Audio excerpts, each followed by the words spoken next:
Assalamualaikum warahmatullahi wabarakatuh. Saya Raja Alfa Yusti akan menjelaskan materi permasalahan dan kebutuhan anak berkebutuhan khusus. Permasalahan yang pertama adalah proses pengolahan ilmu di otak anak berkebutuhan khusus relatif kurang. Hal ini disebabkan karena anak berkebutuhan khusus biasanya hanya tertuju pada satu pusat perhatian atau topik yang mereka anggap menarik. Nah, yang kedua adalah interaksi sosialnya. Dalam perihal interaksi sosial, anak berkebutuhan khusus ini biasanya mereka kurang pada kontak mata, represif, terus interaksi dengan teman-teman maupun para guru. Anak berkebutuhan khusus juga biasanya tidak bisa berempati dan sulit memahami maksud orang lain. Mereka juga kadang takut dan cenderung menghindari orang baru dan sulit memahami isyarat verbal nonverbal. Terus yang ketiga adalah mereka kurang tangkas dan seimbang dalam sensorik, motorik, halus maupun kasarnya. Terus anak berkebutuhan khusus juga kurang terampil dan terkoordinir dalam melaksanakan suatu tugas. Yang keempat adalah kesalahan sensori memorinya. Nah, anak berkebutuhan khusus ini biasanya daya ingatnya jangka pendek, jadi mereka mudah lupa. Terus biasanya juga fakta yang tersimpan tidak dalam satu kerangka konteks yang terjadi. Jadi mereka tuh sulit menghadapi kondisi-kondisi baru. Terus yang kelima adalah gangguan eksekutif fungsional yang menyebabkan anak berkebutuhan khusus itu sulit mempertahankan atensi dan mudah terdistraksi, tidak bisa menyelesaikan tugasnya dan kurang kontrol diri sehingga mereka sulit bergaul. Nah, hal-hal yang dibutuhkan anak berkebutuhan khusus yang pertama itu adalah motivasi dari orang sekitarnya. Nah, hal ini agar anak berkebutuhan khusus itu tidak merasa sedih, bahkan sampai stres karena berbeda dari anak-anak pada umumnya. Nah, yang bertanggung jawab untuk memotivasi anak berkebutuhan khusus ini adalah orang tua serta pendamping dari anak berkebutuhan khusus ini. Motivasi itu harus dilakukan selalu agar anak-anak berkebutuhan khusus ini mereka bisa mencapai potensi mereka. Terus yang kedua adalah sekolah yang tepat. Kita tahu kalau pendidikan itu adalah instrumen paling penting dalam kehidupan. Maka tak terkecuali anak berkebutuhan khusus. Jadi orang tua diharapkan mau berpartisipasi dalam memasukkan anaknya ke dalam sekolah-sekolah yang sesuai dengan kebutuhan mereka. Bisa saja homeschooling. Terus yang ketiga adalah memberi keterampilan khusus. Nah, fungsi memberi keterampilan khusus pada anak berkebutuhan khusus ini agar anak-anak mendapat pembelajaran yang tetap dalam meningkatkan keterampilan hidupnya sesuai dengan minat dan potensinya, agar anak berkebutuhan khusus bisa hidup mandiri. Terus yang keempat adalah bergabung dengan komunitas dan perkumpulan. Nah, dampak positif untuk anak bergabung dalam komunitas atau perkumpulan ini agar anak berkebutuhan khusus itu bisa bersosialisasi, bermain dan berbagi sesama mereka. Dampak untuk orang tuanya adalah mendapat banyak informasi, kegiatan, seminar ataupun acara-acara yang berhubungan dengan perkembangan dan kepedulian anak berkebutuhan khusus.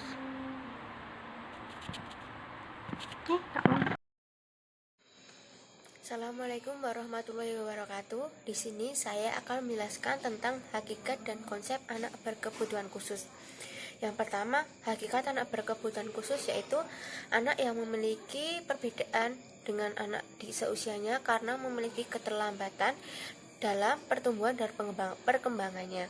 Kemudian yaitu ada dua konsep anak berkebutuhan khusus, yaitu yang pertama anak berkebutuhan khusus secara sementara dan yang kedua ada anak berkebutuhan khusus secara permanen. Anak berkebutuhan khusus sementara yaitu adalah anak yang mengalami hambatan belajar dan hambatan perkembangan karena faktor eksternal. Misalnya karena ada trauma pada kejadian tertentu yang akan menghambat proses belajar dan perkembangan atau pertumbuhannya.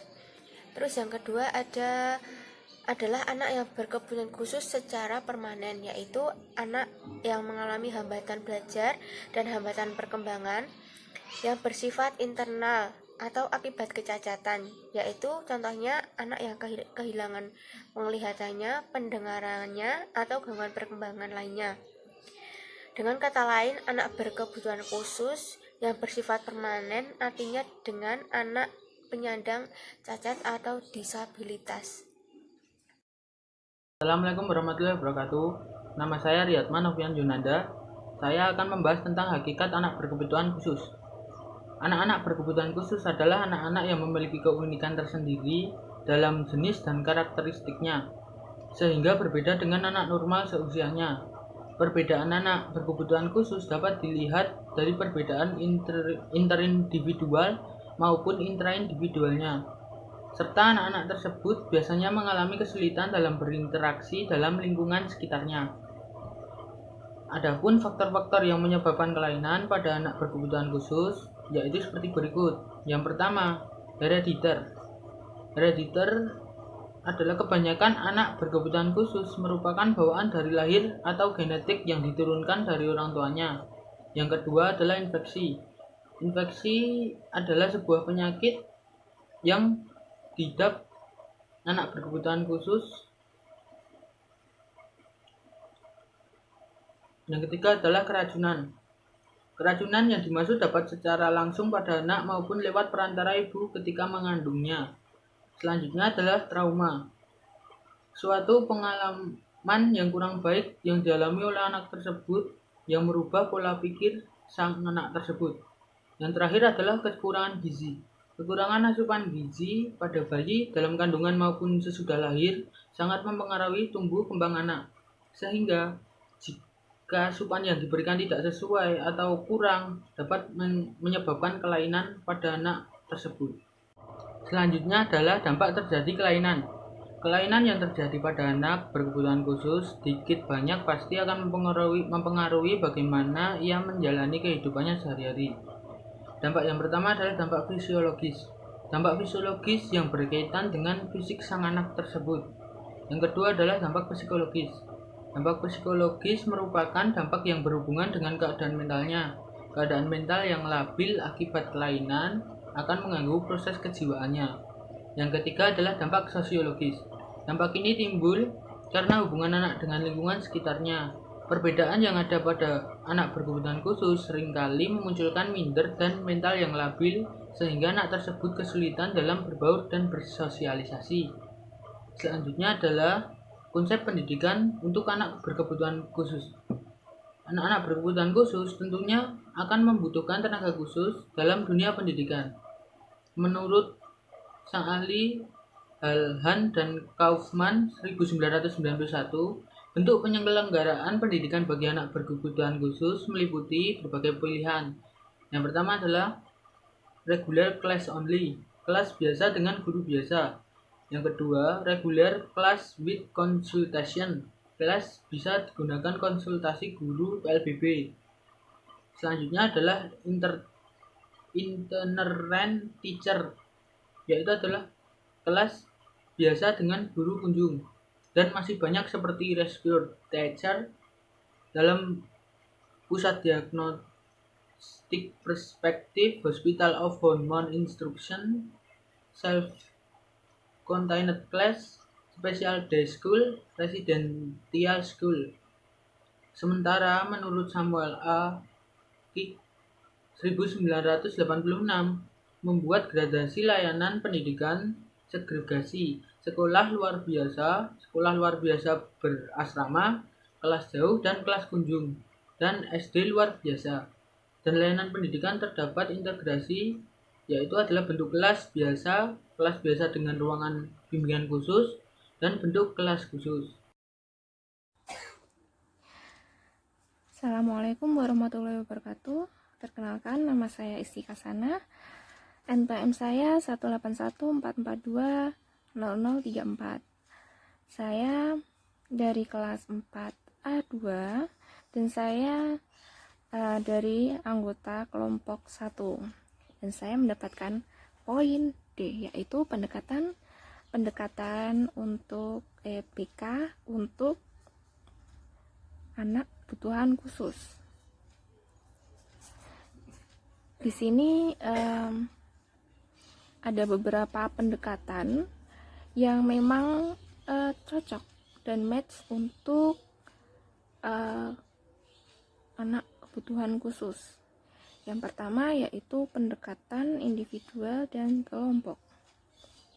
Sebelumnya saya akan memaparkan counseling approach. Nah, pendekatan counseling ini adalah bisa disebut juga dengan teori untuk mempermudah, memahami dan mengarahkan proses konseling itu seperti apa. Mengarahkan proses konseling sangat-sangat dasar dan sangat-sangat penting untuk dipahami untuk konselor dan guru BK, karena ini bisa membantu mengarahkan proses konseling. Dan di sini juga alangkah baiknya jika metode pendekatan ini tidak hanya maksud saya pendekatan ini, teori-teori ini tidak terpacu pada satu teori saja atau satu pendekatan saja, tetapi menggunakan berbagai macam pendekatan sesuai dengan kebutuhan anak, kebutuhan khusus ini atau kondisi anak yang memang konseli ini, maksud saya. Terus yang pertama yaitu saya akan memaparkan tentang pendekatan individual dan kelompok. Pendekatan individual ini sangat terfokuskan pada satu klien saja atau satu konseli saja. Nah, pendekatan individual ini dapat dilakukan jika klien dalam keadaan krisis. Jadi hanya terfokus dengan satu orang saja. Terus berbeda dengan pendekatan individual dalam pendekatan kelompok. Kalau pendekatan kelompok itu berarti ada beberapa individu yang ikut konseling, tidak hanya satu. Tapi konselor akan menghadapi beberapa konseli sekaligus dalam waktu yang sama. Nah, fokus konselor adalah para siswa, informasi yang diberikan dan cara memecahkan masalah yang berhubungan dengan tugas perkembangan dan tugas sosial. Yang kedua yaitu pendekatan behavior. Menurut Suhairi, ini salah satu ahli juga, dan Purwanta tahun 1996 mengemukakan bahwa kelompok pendekatan ini biasa juga disebut terapi behavior dan juga modifikasi tingkah laku behavior, atau bisa dikatakan pakai bahasa Inggrisnya yaitu behavior modification. Krumboltz dalam Surya, ini juga salah satu ahli juga, pada tahun 2003 mengemukakan bahwa dalam pendekatan behavioral terdapat 4 metode yang dapat digunakan untuk bimbingan konseling ABK. Saya akan memaparkan metode-metode tersebut, yaitu yang pertama operant learning. Operant learning, metode ini berfokus pada penguatan yang dapat menghasilkan perilaku yang diharapkan, serta pemanfaatan situasi di luar siswa ABK yang dapat memperkuat perilaku yang dikehendaki. Penguatan hendaknya sesuai dengan kebutuhan siswa ABK. Yang seterusnya yaitu unitative learning. Unitative learning atau social modeling. Metode ini berfokus pada perlunya konselor merancang perilaku adaptif. Dapat dijadikan model bagi siswa ABK, baik dalam bentuk rekaman, program pengajaran, video, film, dan biografi. Model yang dipilih hendaknya subjek yang kompeten, atraktif, menarik, dan berpengaruh. Jadi ini social modeling ya, akan ditampilkan model-model seperti apa yang memang baik untuk ABK yang positif tentunya. Ya seperti tadi rekaman, program pengajaran, video, film, itu kan seperti visualnya, lebih menekankan visualnya, biografi gitu. Terus cognitive learning, metode ini menekankan pada pentingnya aspek perubahan kognitif siswa ABK. Dalam pelaksanaannya dapat dilakukan melalui pengajaran secara verbal.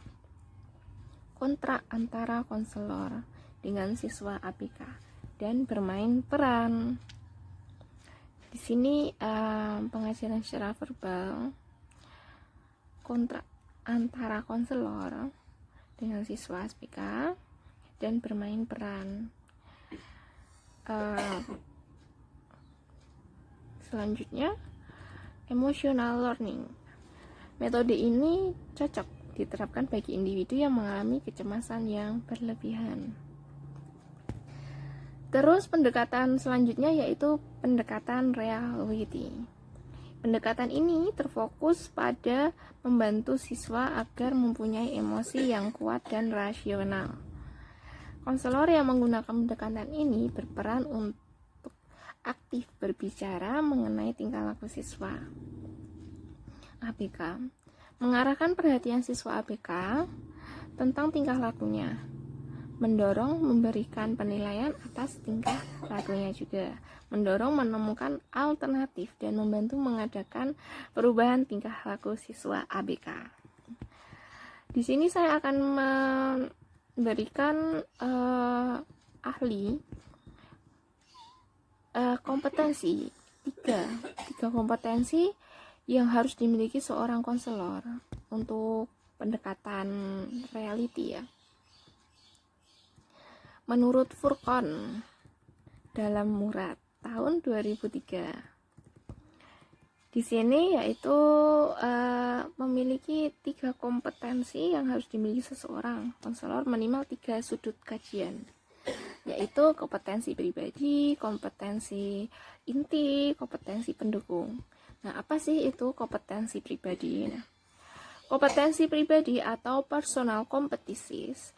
Kompetensi pribadi merujuk pada kualitas pribadi konselor yang berkenaan dengan kemampuan untuk membangun hubungan baik secara sehat, etos kerja, komitmen profesional, landasan etika dan moral dalam berperilaku, dorongan dan semangat untuk mengembangkan diri, serta kemampuan untuk melakukan problem solving. Terus yang kedua yaitu kompetensi inti atau core competencies. Kompetisi ini merupakan kemampuan langsung untuk mengelola dan menyelenggarakan pelayanan bimbingan mulai dengan menguasai landasan konsep, terus dan teori bimbingan dan konseling, menyelenggarakan berbagai macam layanan bimbingan dalam berbagai setting dan kemampuan manajerial. Setelah itu kompetensi pendukung. Kompetensi pendukung itu yaitu nama lainnya supporting competencies. Kompetensi pendukung merupakan kemampuan tambahan yang diharapkan dapat memperkuat atau memperkokoh daya adaptasi konselor. Sudah, itu saja pendekatan yang memang saya ambil dan saya rasa cocok untuk anak ABK. Yang pertama tadi yaitu pendekatan individu dan kelompok, dan yang kedua yaitu pendekatan behavior, terus pendekatan reality. 3. Jadi total pendekatan bimbingan konseling untuk ABK yang saya rasa itu memang cocok untuk ABK yaitu hanya 3 itu. Jika banyak salah dan kata, saya mohon maaf. Saya pamit undur diri. Selanjutnya akan teman saya melanjutkan pemaparan selanjutnya yang di poin E. Assalamualaikum warahmatullahi wabarakatuh. Bismillahirrahmanirrahim. Perkenalkan, nama saya Randi Wahyunawan, NPM 1514423x52. Di sini saya akan menjelaskan tentang metode dan teknik dalam bimbingan dan konseling anak berkebutuhan khusus. Metode merupakan sebuah cara yang digunakan untuk mencapai tujuan yang telah ditentukan. Cara atau metode digunakan seseorang pendidik untuk menyampaikan ilmunya kepada peserta didik sesuai dengan tujuan pembelajaran yang telah ditentukan. Metode yang digunakan juga harus sesuai dengan kebutuhan serta karakteristik peserta didik. Berikut metode pembelajaran bagi anak berkebutuhan khusus secara umum, yaitu yang pertama, communication. Komunikasi merupakan hal mendasar yang dilakukan semua orang untuk berhubungan dengan sesamanya. Dalam dunia belajar, siswa tidak terlepas dari proses komunikasi, baik komunikasi antar siswa, komunikasi dengan guru, maupun komunikasi dengan lingkungan sekitarnya. Keterampilan komunikasi siswa akan mempengaruhi proses dan hasil belajar dari siswa. Dalam pembelajaran, komunikasi yang sering dilakukan adalah komunikasi antara guru dan siswa untuk membantu siswa memecahkan masalah dalam belajar. Yang kedua, text analysis. Text analisis tugas dilakukan untuk mendeskripsikan tugas-tugas yang harus dilakukan dalam indikator-indikator kompetensi. Dari analisis tugas yang ditentukan melalui kompetensi dapat dijadikan tolak ukur apakah siswa telah mengerjakan tugasnya sesuai indikator kompetensi atau belum. Stack analisis diberikan berupa tugas-tugas yang harus diselesaikan dengan dipraktekkan oleh siswa. Yang nomor 3, direct instruction. Instruksi langsung adalah metode pembelajaran yang menggunakan pendidikan selangkah demi selangkah yang terstruktur dengan cermat dan dalam instruksi atau perintah. Pelajaran disampaikan sedikit demi sedikit dalam bentuk yang mudah dipahami sehingga anak mencapai keberhasilan di setiap tahapnya. Yang keempat, prompts. Prompts adalah setiap bantuan yang diberikan kepada anak untuk menghasilkan respon yang benar. Prompts yang diberikan kepada anak berupa informasi penjelas atau bantuan yang memudahkan siswa untuk menjalankan sebuah instruksi. Prompts diberikan menjadi 5 jenis diantaranya.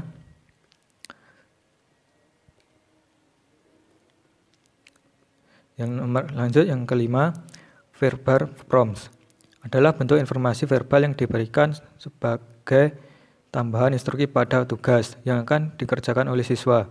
Hal ini digunakan untuk informasi mengenai bagaimana cara dia mengatasi tugasnya.